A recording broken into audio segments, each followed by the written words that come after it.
नाजरीन, ये है Urdu pointer program chit chat corner में मैं हूं आपकी होस्ट ज़ोफिशा नकवी।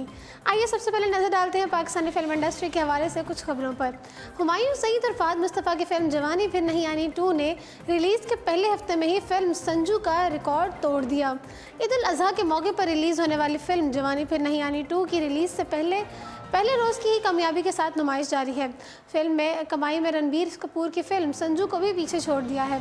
पाकिस्तान में फिल्मों की बिजनेस का रिकॉर्ड मुरतब करने वाली वेबसाइट के मुताबिक जवानी फिर नहीं आनी 2 ने रिलीज़ के पहले रोज़ 2 करोड़ 9 लाख रुपए, दूसरे रोज़ 3 करोड़ 58 लाख, तीसरे रोज़ 3 करोड़ 41 लाख, चौथे रोज़ 3 करोड़ 71 लाख, पाँचवें रोज़ 3 करोड़ 18 लाख, छठे रोज़ 1 करोड़ 92 लाख और सातवें रोज़ 1 करोड़ 7 लाख का बिजनेस किया। इस तरह मजमूई तौर पर फिल्म ने पहले हफ्ते में 20 करोड़ 64 लाख कमाने में कामयाब रही। इस बिजनेस में प्रीमियर के 24 लाख रुपए भी शामिल हैं। दूसरी जानिब बॉलीवुड की रवां साल कामयाब तरीन फिल्म संजू ने पाकिस्तान में भी कमाई के नए रिकॉर्ड कायम किए थे। संजू ने पाकिस्तानी सिनेमाओं में पहले हफ्ते में मजमूई तौर पर 18 करोड़ 65 लाख का बिजनेस करके कामयाब हुई थी, जबकि जवानी फिर नहीं आनी 2 ने उसका रिकॉर्ड तोड़ दिया है। नाज़रीन, टीवी मेज़बान दुआ मलिक की अपनी बहन और भाई के नक्शे कदम पर चलते हुए अब अदाकारी में डेब्यू कर लिया है। दुआ A+ के ड्रामे खफा खफा ज़िंदगी में मरकज़ी किरदार अदा कर रही हैं और इस ड्रामे की हिदायत आसिम अली दे रहे हैं, जबकि प्रोडक्शन सादिया जब्बार ने की है। दुआ इस ड्रामे में अंबर नामी नौजवान लड़की का किरदार अदा करती नजर आएंगी। वो अपने भाई से नफरत करती हैं, जो कि अपनी अहलिया से अलहदगी इख्तियार कर चुकी हैं। अंबर अपने भाई के बच्चों की देखभाल करती भी नजर आएंगी। इस ड्रामे में अदाकार अली सफ़ीना दुआ के भाई का किरदार अदा कर रहे हैं।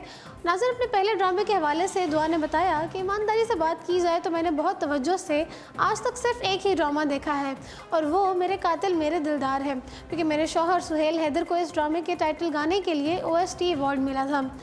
उसके बाद दुआ का कहना था कि मैंने दुआ की थी कि जब भी मैं अदाकारी में डेब्यू करूं तो आसिम अली के साथ काम करूं। ख्याल रहे कि आसिम अली ने ही ड्रामा मेरे कातिल मेरे दिलदार की हिदायत दी थी। दुआ को उम्मीद है कि वो अपने डेब्यू के बाद बहुत आगे जाएंगी। याद रहे कि दुआ मलिक पाकिस्तान की नामवर अदाकारा हुमायूं मलिक और अदाकार फिरोज़ खान की बहन है। नाज़रीन, ड्रामा खफा खफा है ज़िंदगी हर बुध को रात 8 बजे A+ पर नशर हो रहा है। पाकिस्तानी ड्रामों में बेहतरीन अदाकारी के जौहर दिखाने वाली नौजवान अदाकारा इकरा अजीज़ डेब्यू फिल्म के लिए जानदार स्क्रिप्ट के मुंतज़िर हैं। इकरा अजीज़ ने 2014 में ड्रामा सीरियल किसे अपना कहे से पाकिस्तानी ड्रामा इंडस्ट्री में कदम रखा था, जिसके बाद उन्होंने कई कामयाब ड्रामे किए, लेकिन शोहरत की बुलंदियाँ रवां बरस रमज़ान का खुसूसी ड्रामा सुनो चंदा से छू लीं, जिसे पाकिस्तान समेत भारत में भी खूब पजीराई मिली। नाज़रीन, अदाकारा अब भी नए ड्रामा प्रोजेक्ट्स का हिस्सा हैं, लेकिन साथ ही फिल्मी दुनिया में भी कदम रखने को तैयार हैं। खलीजी अखबार गल्फ टाइम्स को दिए गए इंटरव्यू के दौरान इकरा अजीज़ ने बताया कि मैं सिल्वर स्क्रीन पर डेब्यू के लिए तैयार हूं, लेकिन स्क्रिप्ट की वजह से उलझन का शिकार हूं, क्योंकि मैं एक बेहतरीन स्क्रिप्ट की तलाश में हूँ। नाज़रीन, बॉलीवुड की नामवर अदाकारा जूही चावला ने 31 अगस्त 2018 को अपनी एक ट्वीट के जरिए पाकिस्तान और भारत में मौजूद अपने शायकीन को सरप्राइज़ देते हुए इंकशाफ किया कि वो पाकिस्तान के सबसे बड़े शहर कराची में मौजूद हैं।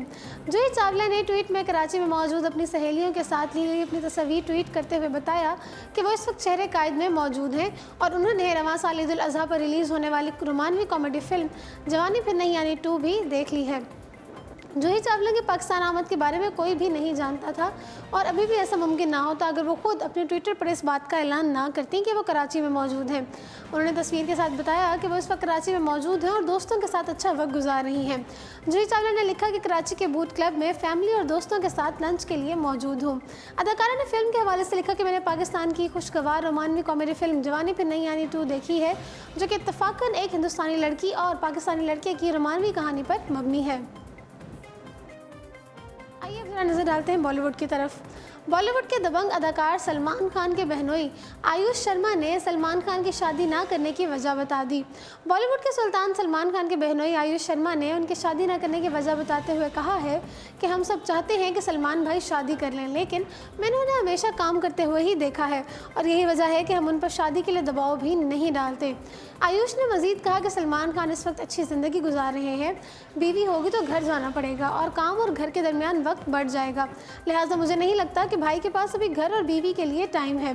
आयुष शर्मा ने अपनी और अर्पिता की शादी का किस्सा सुनाते हुए कहा कि जब मैंने सलमान खान के पास उनकी इकलौती बहन अर्पिता का हाथ मांगने गया तो उनसे बात करने की हिम्मत नहीं हो रही थी और डर के मारे मेरे पसीने छूट गए थे।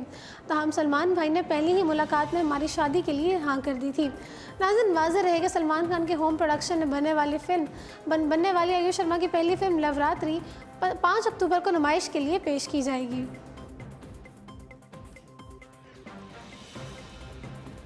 बॉलीवुड खिलाड़ी अदाकार अक्षय कुमार की हाल ही में release film gold box office पर शानदार बिजनेस करने में मसरूफ़ है और अब इस फिल्म को एक नया एजाज़ भी मिल गया है।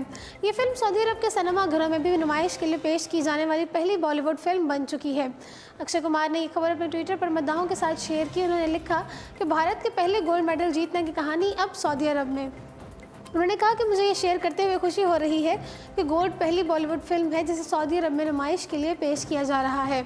आज से ये सिनेमा घरों की जीनत होगी। याद रहे कि फिल्म गोल्ड अक्षय कुमार की 9वीं फिल्म है जो कि बॉलीवुड के 100 करोड़ क्लब का हिस्सा बनी है। इससे कबल उनकी film Housefull 2, Housefull 3, airlift, Rustam, jolly LLB 2, holiday, toilet एक प्रेम कथा और राउडी राठौड़ शामिल हैं। वाज़ेह रहे कि गोल्ड को भारत की यौम आज़ादी यानी कि 15 अगस्त पर नुमाइश के लिए पेश किया गया था और फिल्म अब तक 150 करोड़ से ज़ायद कमा चुकी है। बॉलीवुड अदाकार वरुण धवन और आलिया भट्ट जो इन दिनों अपनी आने वाली फिल्म कलंक की तशहीर में मसरूफ़ हैं, स्क्रीन पर उन दोनों की जोड़ी को बहुत सराहा जा रहा है। उन दोनों की जोड़ी की खास बात यह है कि उन्होंने एक ही साथ एक ही फिल्म से अपने कैरियर का आगाज़ किया था जिसमें दोनों ने एक दूसरे के क्लास फेलो और दोस्त का किरदार अदा किया था। अगर से 2012 में रिलीज़ होने वाली film student of the year में भी आलिया भट्ट वरुण धवन को छोड़कर सिद्धार्थ मल्होत्रा की मोहब्बत बन जाती हैं, ताहम हकीकी ज़िंदगी में भी वो वरुण धवन के बजाय रणबीर कपूर के ज़्यादा करीब हैं। लेकिन फिर भी इन दोनों की जोड़ी को खूब सराहा जाता है। वरुण धवन और आलिया भट्ट ने स्टूडेंट ऑफ द ईयर, कलंक, हम्टी शर्मा की दुल्हनिया, बद्रीनाथ की दुल्हनिया और शिद्दी जैसी फिल्मों में एक साथ काम किया है जिन्होंने बॉक्स ऑफिस पर अच्छी कमाई करके शायकीन से दाद समेटी है। नाज़रीन, इन दोनों की जोड़ी को दौरे हाजिर की शाहरुख खान और काजोल की जोड़ी भी करार दिया जाता है क्योंकि माजी में शाहरुख और काजोल ने भी कई हिट फिल्में दी और अभी तक वो बॉलीवुड की कामयाब ऑन स्क्रीन जोड़ी मानी जाती है। अब जरा रुख करते हैं बैनुल अक़वामी खबरों की तरफ। इटली के शहर वेनिस में जारी सबसे पुरानी फिल्मी मेले में अमरीकी अदाकारा एमा स्टोन की रेड कार्पेट पर आमद ने उनके मद्दाहों के दिल जीत लिए। वो फिल्म द फेवरेट की कास्ट के हमरा मेले में शरीक हुई। एमा स्टोन मारूफ अमरीकी अदाकारा हैं जो कि फिल्म ला ला लैंड की कामयाबी से शोहरत की बुलंदियों पर पहुंची। एमा स्टोन के वेनिस फिल्मी मेले में आमद पर उनके मद्दाहों का जोशो खरोश दीदनी था। वो फिल्म द फेवरेट की कास्ट के हमरा रेड कार्पेट पर आईं और खूब तस्वीरें बनवाईं। एमा ने अपने मद्दाहों के साथ सेल्फियां बनवाई और उनको ऑटोग्राफ भी दिए। उस मौके पर बरतानवी अदाकार निकोलस हॉर्ट भी दोनों लोगों की तवज्जो का मरकज़ बने रहे जो कि गुलकारा टेलर स्विफ्ट के साथ दोस्ती के लिए भी मशहूर हैं। एमा स्टोन ने फिल्म द फेवरेट के हवाले से कहा कि इस फिल्म में काम करना उनके लिए एक बेहतरीन तजुर्बा था और वेनिस फिल्मी मेला 9 सितंबर तक जारी रहेगा जिसमें 21 फिल्मों के दरमियान मुकाबला है। तो जी नाज़रीन, इसी के साथ प्रोग्राम पहुँचता है अपने इख्तिताम को। मुझे दीजिए इजाज़त और देखते रहिए उर्दू पॉइंट।